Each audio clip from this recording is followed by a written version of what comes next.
Hi guys! So I'm going to share some tips sa inyo kapag mag-a-apply na kayo and you need to avoid these mistakes. Number 1 is putting unlearned skills. Ibig sabihin, ilalagay mo yung mga skills na hindi mo naman natutunan, pinag-aralan, and wala ka talagang kaalam-alam. So do not put unlearned skills sa inyong portfolio. Why? Kasi kapag tinanong ka ng iyong interviewer or ng employer mo or ng client mo, wala kang maisasagot. So, number 2 is fake work history or experience.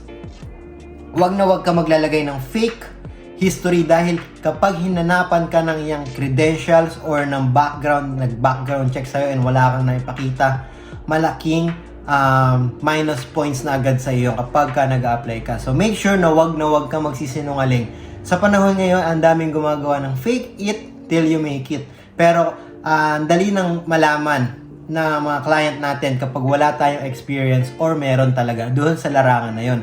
Number 3 is copy-paste cover letter. So, ibig sabihin, yung cover letter mo is kinopy and paste mo lang. So, napakaraming AI tools ngayon na pwede kang gumawa ng cover letter. So, ang ginagawa ng iba is kinakopy lang and then paste.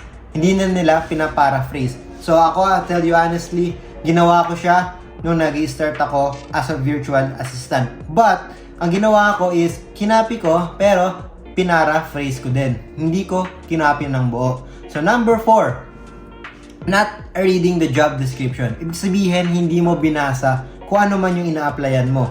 Kasi sa job description na to or sa job post na to, dito na malalaman kung ano ba yung ino-offer nilang service na kailangan mong i-gawin or kailangan ba talaga yung skills mo as a virtual assistant.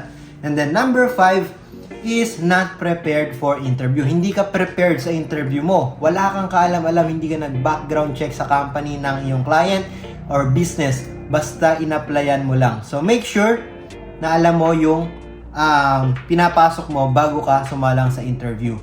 And that is my tips sa inyo, and you need to avoid these mistakes when applying as a virtual assistant. Goodbye!